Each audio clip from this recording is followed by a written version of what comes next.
On a cold winter evening, Aruk, a young hunter from the tribe, was quietly making his way through the forest on the slope of the high mountains. He needed to find a hunting animal to prepare for the sacred ceremony of the hunters. But this night was different. The moonlight was weak and the silence in the forest was heavier than usual. It was a frightening evening to hunt alone. But he had no choice. It was important for the hunters to be well prepared for their sacred ceremony. In recent years, nature had not been as generous to them as it used to be. Many times they returned from the hunt empty-handed, and when they searched the forest for something to eat, they didn't find much. They had nothing left to save for hard times. Their summer savings were exhausted. The tribe had become weaker and frail than before. Now hunger was imminent. The shaman told them that the balance of nature had been disturbed. The presence of darkness in their relationship with nature was greater than ever. After tracking for a while, Aruk came across a trail he did not recognize. It looked like it belonged to a large animal but not a familiar predator. In the darkness of the night this startled him even more. There were strange patterns on the edges of the footprints and this disturbed him. As scared as he was, he decided to follow the tracks. After a while he came across a huge stone door. This door was carved into the rock and the motifs on it belonged to a language he did not recognize. The warm air coming from the pit next to the stone door warmed Aruk, but at the same time frightened him. He had never seen a door like this before, even though he had been traveling around here for years. Aruk looked at the stone door for a while longer. The warm air coming from inside and the strange patterns had triggered a gnawing fear.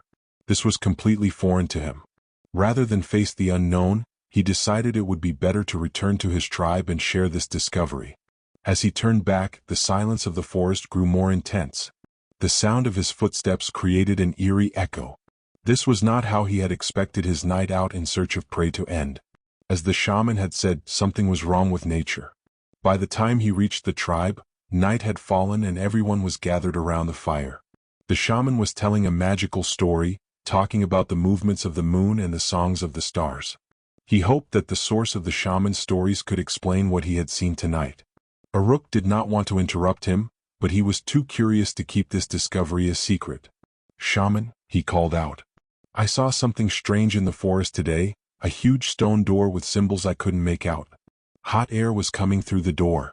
I have never seen anything like it there before." The shaman paused for a moment and turned to Aruk. His eyes were full of wisdom and fear. "This could be the door mentioned in the stories of our ancestors," he said. "They tell us that this door leads to another world, a place that should never be entered by those who do not know what they may encounter. It holds either a great curse or a sacred power." Aruk noticed the hesitation in the shaman's eyes, but he had a feeling that this door might be important to the tribe in some way. He looked at the other tribesmen gathered around the fire, curiosity and fear on everyone's faces. "We must not leave this door alone," he said resolutely. "Perhaps this is a legacy left to us by our ancestors. If there is danger there, we can fight it together. But what if this door offers us power or a better life?" Whispers spread among the tribesmen. Some admired Aruk's courage, others thought it was an unnecessary risk. The shaman broke the silence. "If you want to go, you should not go alone. It must be a community decision. We must choose our strongest and wisest members to explore the gate." After a few minutes of discussion, 6 members of the tribe were chosen. Shaman, Aruk, 2 strong warriors, a tracker and a young healer. They decided to set off at first light. As frightening as it was, they had little choice but to cling to this hope. At first light the next morning the group was ready. The air was heavy and fog had settled over the forest. The shaman said prayers, everyone took the equipment they needed on their backs and, guided by Aruk, they plunged into the forest. They tried to quell their fear by singing songs, but as the journey progressed, fear prevailed. When they reached the gate, the hot air was still rising from the pit and the symbols on the stone seemed to glow faintly. The shaman knelt in front of the stone door and began to carefully examine the symbols. "These symbols are from ancient times," he said thoughtfully. "There are signs that tell stories of visitors from the sky." A warrior interjected. "What are we waiting for? Let's open the door and see what we're really up against." The shaman shook his head from side to side. "We must be patient. If we hurry, we could make a big mistake." At these words the whole group froze. Aruk raised his hands to calm the others. "Instead of opening the door right away, let's examine the surroundings first. Maybe we can find something here that will give us clues, he said. The shaman nodded in agreement. The group carefully spread out around the door. Aruk and the tracker moved through the nearby bushes and stones. There were more strange footprints in the soil, leading towards the gate. But they noticed something. The tracks were heading towards the gate but not back. The healer noticed a small stone mound near the gate. Looking inside the mound, they found bones wrapped in an old piece of leather. The symbols drawn on the leather were very similar to those on the door. The shaman examined the piece of leather carefully. This could be a warning, he said. Only the chosen ones can pass through this door. Aruk looked at the skin and the mound a little more carefully. How do we know who the chosen ones are? He asked. The shaman answered with a smile. That's what the ritual is for. The group returned to the doorway. The shaman sat on the ground in front of the stone door and took out a small bag. He took out some plants, colored soil, and animal bones. He drew a circle on the ground and carved symbols into it. This ritual will protect us and show us the way to open the door, said the shaman. He asked everyone to sit around the circle. During the ritual, the shaman began to hum in an ancient language. The surrounding air became denser, as if the connection between heaven and earth was getting stronger. The symbols on the door began to flicker with a brighter light as the shaman hummed. Suddenly a deep, echoing sound came from the stone door. The door slowly opened and they tried to peek inside. Behind the door was a passage filled with a mystical light. The air grew warmer and a strange sound echoed through the door. Aruk could not take his eyes off the light and the strange melody inside the gate. This door offers us an opportunity, he said quietly but firmly. Shaman was watching him with a worried expression on his face. Aruk, you must be careful, said the shaman. We don't know what this passage leads to. But whatever it is, there is no turning back now. Aruk nodded. He turned to the tribesmen and said, I don't know if I can go back, but for the future of the tribe we must pursue this opportunity. He took a deep breath, held his sword tightly and entered the portal. Stepping into the bright light, he suddenly found himself in a completely different place. This world glowed in shades of blue and green. The air was strangely light, as if he felt stronger with every breath. The energy here was very different from the world he lived in. The sky was different from the sky he knew, with multiple moons and unknown star clusters. He began to walk slowly around it. The earth was soft and warm, but a slight vibration could be felt as he walked on it. Soon he came across a strange creature. The creature was as graceful as a deer, but its eyes were as deep and wise as human eyes. The creature approached and somehow addressed his mind directly. Welcome, stranger. A human has not been here for a long time. You cannot have come to this world by mistake. You must explain your purpose for being here. He was stunned for a moment but recovered himself. I am Aruk, he said. I came here for the future of my tribe. I had to take this chance to see if there was any hope. The creature thought for a moment, then bowed its head. Then you face a choice. There is great power in this world. But using that power comes at a price. Aruk did not immediately accept the creature's offer. I must better understand this world and its secrets, he said. This power can be a hope for my tribe, but first I must learn its danger and its price. The creature shook its head. You have made a wise choice. But remember, this world deepens your bond with time. Stay too long and your chances of returning may diminish. The creature gave him a direction. In the forest there is an ancient lake. This lake is the source of the energy of this world. Visit it and understand what you are after. Otherwise this power can cause you to lose yourself. Aruk moved in the direction the creature pointed. The forest was denser than the world he was used to. The trees were huge, the leaves shimmering. On the way he met birds with shiny feathers and insects that glowed with light. In the middle of the forest, in a large clearing, he found a shimmering lake. The water of the lake was crystal clear, but an energy rippled on its surface. As he approached the lake, a reflection appeared in the water.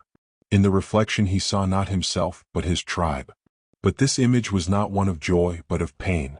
The tribe was struggling with hunger and war. Just then, a silhouette rose from the surface of the lake. This silhouette looked like a divine being, with a form that was a mixture of human and animal. The voice echoed through the water. Many like you have asked for this power, but only a few were willing to pay the price. I ask you one last time, do you really want this power? He looked once more at the painful reflection of his tribe on the surface of the lake. He felt he could risk everything for the future of the tribe. he responded with a resolute voice. I accept this power, I will pay any price for my tribe. The silhouette rose above the lake and took a clearer shape. It was at once frightening and mesmerizing. Its shimmering eyes seemed to pierce Arukh's soul. Power requires sacrifice, the silhouette said in an echoing voice. The energy you take from this world will bring abundance to your tribe. But this energy is taken from life. Your own life or that of others. You must decide. Aruk paused. He thought about sacrificing himself for his tribe, but he was trying to understand the depth behind this decision. If it takes energy from life, can it last forever? He asked. Silhouette bowed his head. Energy requires a balance. Either I take it from your life or others from this world. Make your choice. Aruk took a deep breath in front of the silhouette. If he sacrificed his own life, he would not achieve his goal of helping his tribe. Only with the energy of creatures from this world could he save his tribe. I accept that you take the energy of other beings from this world, he said with determination. My tribe cannot suffer any longer. Silhouette paused for a moment. Your choice will upset a balance, he said in an echoing voice. But it is your decision. I will take the energy, but the consequences of that decision will find you. The silhouette raised its hands to the sky and suddenly the forest was strangely silent. One by one, the shimmering birds, luminescent insects and other creatures around them began to fall to the ground. The earth was filled with a vibration as it absorbed this energy. The lake was now ablaze with a bright light. A wave of power surged through Aruk. He felt filled with an energy that surpassed his own limits. But it also created a heaviness inside him. When the glow of the lake faded, the silhouette spoke again. You have the power now, it said. Life has diminished in this world, but the survival of your tribe will be ensured. But remember, upsetting this balance could have irreversible consequences. Aruk returned through the gate with his new power. His tribe, waiting on the other side of the gate, greeted him with admiration. The sky seemed brighter and clearer. Everyone in the tribe was impressed by the sudden increase in game and fertile land. The shaman approached him and spoke quietly. This power has truly saved the tribe. But I know it comes at a price. Changing the balance of nature has sometimes brought disasters. You don't need to explain what you have done, but you must be ready to pay that price. Aruk looked at the tribe and saw the happiness and peace in their eyes. If he told them the truth behind this power, it would bring both fear and chaos. Instead, he decided to keep the details of the power to himself. This power is the blessing of our ancestors, he said, standing in the center of the tribe. Now our hardships are over. We will have a better life. The tribesmen greeted him with cheers. The shaman watched him silently for a while but said nothing. It was as if he had sensed the truth, but decided not to question it. Days and weeks passed. With his return, the tribe was abundant and prosperous. The hunts were more plentiful than ever, the land bore more fruit. But over time, strange things began to happen. During the night, strange noises were heard in the forest. There were fewer birds than before, and animals were disappearing. The healer felt that this was unnatural and one day approached Aruk. This power has brought abundance to the tribe, yes, the healer said. But the forest is becoming quiet. Nature seems to be dying somehow. I need to know the truth behind this power. Aruk saw the determination in the healer's eyes, but he could not explain the truth. This is just a transition, he said. Everything will stabilize. The healer withdrew silently, but he was not convinced. He began to search the forest in silence. One night, an intense humming rose from the forest around the tribe. It was as if the trees were moving of their own volition, not the wind. When the shaman heard this howling, he came to Aruk in a panic. The forest wants something, he said. This is a sign that the balance is upset. If we cannot suppress this reaction, our tribe could be in danger. He saw the fear and worry on the shaman's face. He realized that hiding it any longer would harm the tribe. Taking a deep breath, he pulled Shaman into a quiet corner. Shaman, he said in a heavy voice, you need to know how power is obtained and what the price is. The shaman nodded silently. Aruk described the creature he had encountered in the lake, how it had sacrificed the life energy of the forest creatures to gain power, and how this had upset the balance of nature. With each word, the shaman's expression changed, showing both anger and frustration. Aruk, the shaman said in a stern voice, this could endanger not only the tribe but the world. Power is an unstable gift. Nature's revenge is not delayed. We must rectify this situation. The shaman began to impart to him the knowledge he had learned from the ancient texts. There must be a way to restore a balance in this world, he said. We must offer a ritual to the forest to return the sacrificed life energy. But it will not be easy. The ritual required 3 things. Aruk had to collect a piece of the lake's energy. This was one of the most dangerous tasks. An ancient totem hidden in the tribe's sacred cave had to be found. This would form the heart of the ritual. For the ritual to work, a volunteer from the tribe had to sacrifice himself. This would allow the power to feed nature again. Turning to the shaman, he said, "First, we must find the totem that is the heart of the ritual." "I will go to the sacred cave and fetch it," he said. The shaman nodded in agreement. "The sacred cave is where the legacy of our ancestors is kept," said the shaman. "But remember, you may encounter not only physical but also spiritual obstacles there. This must be a lonely journey." Aruk took his sword and some provisions and set off. The sacred cave was several hours away from the tribe. Silence reigned along the way. The roar of the forest had almost completely ceased. The open spaces on the road, once teeming with game, were now empty. When he reached the cave, he noticed the symbols above the entrance. They were similar to those above the door, but this time they felt more familiar. It was like a call. When he entered the cave, it was dark and cold inside. But on the walls, ancient drawings glowed. They described the rituals of the ancestors and their connection with nature. At the end of the path, on a large stone platform, stood a totem covered with carvings. As he approached the totem, he felt a warmth around the platform. But suddenly the interior of the cave began to move. Shadows appeared from behind the platform, and these shadows slowly began to take shape. The spirits of his ancestors were standing there, as if protecting the totem. "This totem is blessed for the balance of nature," said one of the shadows. "If you take it, you must accept responsibility for it and swear to protect nature. Otherwise, you will be imprisoned in this cave." Aruk knelt before the spirits of his ancestors. He felt that they were sacred beings and felt the importance of this mission. He took a deep breath and spoke in a determined voice. "I, Aruk, swear to protect the legacy of my ancestors and restore the balance of nature. I have harmed nature while seeking the prosperity of my tribe, but now I will make amends. I will use this totem only for that purpose." The spirits were silent for a moment.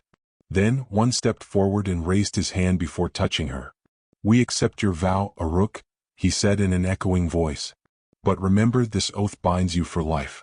Nature will not forgive those who do not protect it." As the spirits slowly disappeared, the totem on the platform began to glow with an even brighter light. Carefully he took the totem in his hands. Although the totem looked like a cold stone, it emitted a gentle vibration as if there was life within it. He took the totem safely and went out of the cave. The sun was about to set and the sky was glowing orange and pink. But the silence of the forest had deepened. Everything around him reminded him of the importance of this sacred mission. On his way back to the tribe, he thought about the shaman's instructions.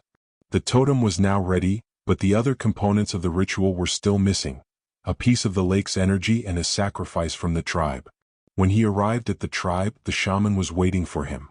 Seeing the totem, the shaman approached it and bowed his head slightly. "You swore an oath, didn't you?" he asked. "Yes," said Aruk. "I promised to protect nature. Now we need to take the next step." Turning to the shaman, he said, "We now have the totem. Now I must set out to gather the energy of the lake." The shaman nodded with determination. "The lake is a dangerous place," said the shaman. "It only accepts those with a strong will. But if you use the guidance of the totem, you can safely take its energy." Aruk set off for the lake, carrying the totem carefully. The silence of the forest grew more intense. With every step, he felt nature itself looking down on him. When he reached the lake, the scene was still the same: a crystal-clear surface and a strange energy rippling over it. This time, however, the lake looked more menacing, as if something was waiting for him to approach. Aruk took out the totem and knelt at the edge of the lake, remembering his vow. "I will only use this power to save nature and my tribe," he said to himself. Just then a figure rose from the lake. It was different from the silhouette he had encountered before. This figure seemed to be completely part of the water, constantly moving but maintaining a form. "You have come again," the figure said in an echoing voice. "This time you are here not only to receive but to restore balance. But this energy is not easily given." The figure approached Aruk and offered him a choice. To receive the energy of this lake, you must pass a test. This test will test the purity of your heart and the truth of your purpose. If you fail, this energy will destroy you. Are you ready? Aruk thought for a moment, but knew there was no other way. I am ready, he said with determination. The figure invited him into the lake. When his feet touched the water, its coldness enveloped him. In an instant, everything went black and she found herself surrounded by images from her past. The mistakes he had made in the tribe, the wrong decisions he had made and the risks he had taken were coming back to him one by one. The figure's voice echoed, "These mistakes define you, but they do not defeat you. Can you face your own truth?" Aruk looked at the images rising in the lake. One by one he was confronted with the decisions he had made in the past. Opening the stone gate, sacrificing the energy of the forest creatures and concealing the truth from his tribe. But one thing was clear inside him. Everything he did was to protect his tribe and ensure their survival. He took a deep breath and spoke in a calm voice, "I saw each of my actions as the right choice for my tribe. Yes, I endangered nature, but that was inevitable when my tribe was facing starvation and death. If I made a mistake, I am here to make it right, but in the circumstances I saw no other way." The figure of the lake was silent for a while. Then the energy on the surface of the water rippled and responded like an echo. "You are worthy to be part of the balance because you are able to face your own truths. Your past decisions define you but do not chain you. Now you can open a new path for your tribe and for nature." The figure of the lake sent a wave of energy towards her. This wave was directed towards the totem in his hands and it was filled with a pure light from the lake. The totem now glowed vividly with both the power of nature and a sense of peace. "Use this energy carefully," the figure said. "Remember your oath to protect nature. If this energy is misused, nature's anger will return." Aruk bowed his head, gripping the totem tightly. "This power will only be used to restore balance. I have sworn to protect both my tribe and nature." He took the totem and the power within it and returned to the tribe. The burden he had felt when he entered the lake was now replaced by a sense of responsibility. When he arrived at the tribe, the shaman and the others were waiting impatiently for him. When the shaman saw the glowing totem, he took a deep breath. "This is the key to making the ritual work," he said. "Now there is only one step left, a sacrifice from the tribe." The tribesmen looked at each other with worried eyes as they heard the shaman's words. Aruk felt the difficulty of this final step, but he knew that this sacrifice was inevitable. Aruk fell into a deep silence in the tribal square. The sky was clouded and the air was heavy. The shaman sat quietly by the totem, his eyes scanning the tribesmen. Something became clear in his mind that no one was making sacrifices, not even for the sake of his own family and loved ones. These people were driven only by survival instincts. Selfishness, greed and fear were ingrained in their minds. It was not only a matter of powerlessness, Aruk thought, but also a lack of faith. "Shaman," he said, his voice full of both sadness and determination. "Whatever I have done for this tribe, they still think only of their own interests. I brought this power to the tribe, but now I realize that the real problem is not lack of power but lack of mentality. We have to find another way to restore the balance. Can we perform this ritual without a sacrifice?" The shaman thought for a moment, then raised his head. "Nature always seeks balance within itself. If instead of sacrifice we can provide another element of balance, the ritual can work," he said. "What kind of balance?" asked Aruk. "A combination of earth, sky and spirit," said the shaman. "If these three forces are summoned correctly, sacrifice may not be necessary. But it will take great courage and willpower. You and I will have to act together." The shaman developed a new plan. The totem would be reused with the energy from the lake to invoke the three basic forces of nature. Earth represents the source of nature. He had to find a piece of the roots of the oldest tree in the forest. Sky, the energy of the stars in the heavens. The shaman would use an old stone mirror to collect light from the stars during the ritual. Spirit, this represented the purity of Aruk's soul. During the ritual he had to focus all his energy on the totem. On the shaman's instructions, he went to the forest and found the oldest tree. This tree was different from the others. It had natural lines on its trunk that told the cycle of life and traces of the past in its roots. He carefully took a piece of the tree, taking care not to harm nature. The tree calmly led him as if it understood his purpose. When he returned to the tribe, the shaman had prepared the stone mirror and set up the ritual space.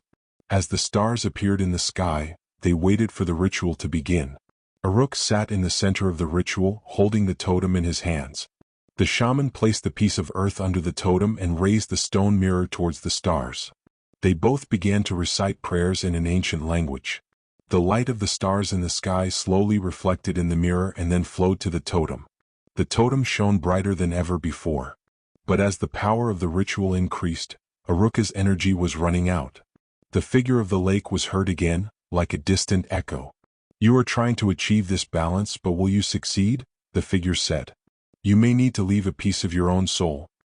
He hesitated for a moment when he heard the figure's words.